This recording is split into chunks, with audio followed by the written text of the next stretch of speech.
The al-Faw Peninsula is a finger of land, barely 30 miles long, touching the Persian Gulf at its tip, Iraq's only coastline, its only port access, its only maritime lifeline. The Shatt al-Arab waterway forms al-Faw's eastern boundary, a tidal river nearly 900 feet wide, running fast and unpredictable, its currents shifting with the tides. In early 1986, Iraqi military planners made a calculation: no army could cross this river at night, in winter, under fire, and mount an organized assault on the other side. Based on that calculation, Iraq assigned second-tier forces, popular army conscripts, not the Republican Guard, to defend al-Faw. On the night of February 9, 1986, Iran crossed anyway. What happened in the next 24 hours would reshape the Persian Gulf and reveal that the most dangerous weapon in warfare is an enemy who refuses to accept the logic of impossible. Iraqi generals regarded the Shatt al-Arab as an unbreakable barrier. Near al-Faw, the river spanned nearly 900 feet, wide enough to swallow any crossing attempt whole. Twice daily, tides from the Persian Gulf surged in, lifting and dropping the water by 2 to 3 meters. The currents reversed with the tides, sometimes moving faster than a man could swim. In winter, rain and wind swept across the river, turning the surface into a churn of chop and foam. Fog rolled in without warning. The west bank dissolved into mudflats, slick, grey silt that trapped boots and made vehicles useless. At low tide, the riverbed emerged, soft and treacherous. At high tide, the flats disappeared beneath water deep enough for a barge, but unpredictable and too shallow for tanks. Iraqi doctrine treated these obstacles as nature's own fortifications. The river's width, wild tides, and marshy banks made a large-scale crossing seem not just dangerous, but impossible, especially at night in winter under the threat of artillery and machine gun fire. Commanders believed any attacker would be trapped on the water, exposed and unable to coordinate, easy targets for defenders on the opposite shore. No modern army had ever tried such a crossing under these conditions. To the Iraqi High Command, the Shatt al-Arab was more than a barrier. It was a guarantee. This confidence shaped every decision.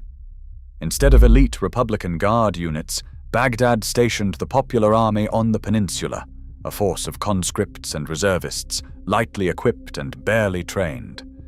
Their outposts dotted the shoreline, little more than sandbags and rusting towers.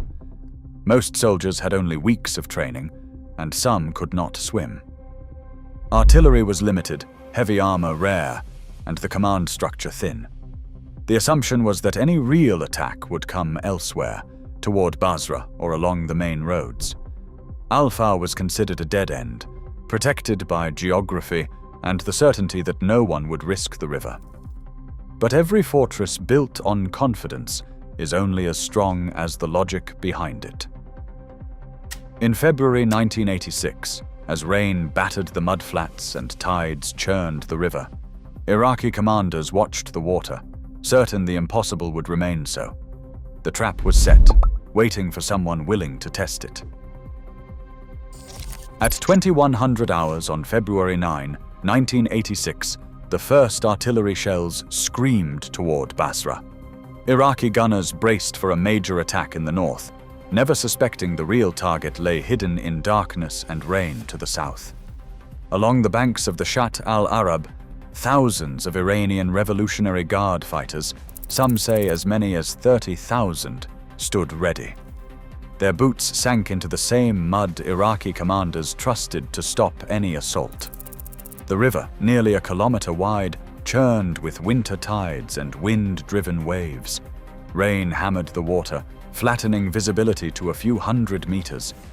On the far bank, the popular army's outposts manned their posts, peering into the gloom, convinced that nature itself guarded the peninsula. Then out of the night, a flotilla of small boats slipped into the current. These were not armored landing craft or mechanized barges, but a patchwork of rubber rafts, fishing skiffs, and commandeered dhows, anything that could float and carry men across. Engines coughed to life, muffled by the storm. Oars splashed in sink, pushing through chop and debris. The Iranian assault force moved in tight waves, hugging the cover of rain and fog, trusting that the chaos of the weather would blind Iraqi spotters and confuse their artillery. As the diversionary barrage raged to the north, the first boats touched the mudflats of the al-Faw peninsula. IRGC commanders ordered their men over the gunnels and into the muck. Some waded, rifles held overhead, boots sucked down by the silt. Others crawled, staying low, using the reeds and darkness for cover. Within hours, the first Iranian units established a fragile foothold on the peninsula's tip. Iraqi sentries, stunned by the sudden appearance of attackers where none should have been, radioed for help. By dawn, Iranian forces had seized key positions, overrunning outposts and cutting off the main road. The river that was supposed to be Iraq's shield had become Iran's doorway. By the end of the first day, the impossible was reality. Iranian troops had crossed a storm-swollen river at night, in winter under fire, and shattered the logic of Iraqi defense. The map of the war changed in a single night. As news spread, panic rippled through Iraqi command posts and the capitals of the Gulf. The world's attention snapped to a muddy strip of land at the edge of the Persian Gulf, where the unthinkable had just happened. Within hours of losing the al-Faw peninsula, Iraqi commanders ordered their battered units to counterattack. The first waves, Popular Army conscripts, many barely trained, were pushed forward across the same mudflats and tidal channels that had trapped them only a day before. Rain turned the ground to paste. Artillery shells churned the banks. The Shatt al-Arab, once trusted as a moat, now separated desperate men from lost positions. Iraqi attempts to retake al-Faw became a cycle of blood and futility. Reports from the spring of 1986 describe entire battalions thrown into the marshes, only to be cut down by Iranian machine guns or drowned in the rising tide. The mud swallowed vehicles, slowed advances to a crawl, and left soldiers exposed. Commanders, unwilling to accept defeat, began to escalate. By late February, chemical shells, mustard gas, and nerve agents fell among Iranian trenches, and sometimes Iraqi units caught too close to the front. The air stung with chemicals. Gas masks clogged with mud. Still, the Iranian lines held. Over the next 2 years, Iraq's military poured resources into the peninsula. Republican Guard divisions, once reserved for Baghdad's most critical battles, massed for repeated assaults. Each new offensive brought more artillery, more tanks, more gas. In Operation Ramadan Mubarak, nearly 100,000 Republican Guard troops stormed al-Faw in a final bid to reclaim it. The cost was horrific.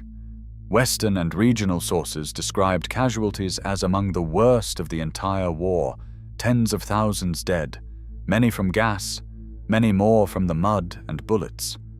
For 2 years, the peninsula remained in Iranian hands, a scar on the Iraqi map and a wound to national pride. Iran's foothold on al-Faw did more than redraw the map.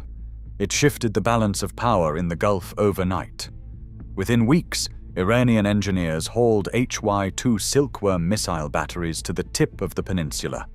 Each missile, nearly 7 meters long, could strike ships 80 kilometers away, far enough to threaten every tanker entering or leaving Kuwait. For the first time, oil exports from Iraq and Kuwait moved under the shadow of a missile launch. Kuwait, now just 16 kilometers from Iranian trenches, sounded the alarm. Its diplomats called on Washington and Moscow, desperate for protection. The Reagan administration saw more than oil at stake. The possibility of Soviet warships docking in the Gulf, under the banner of convoy protection, forced the White House to act first. In July 1987, Operation Earnest Will began.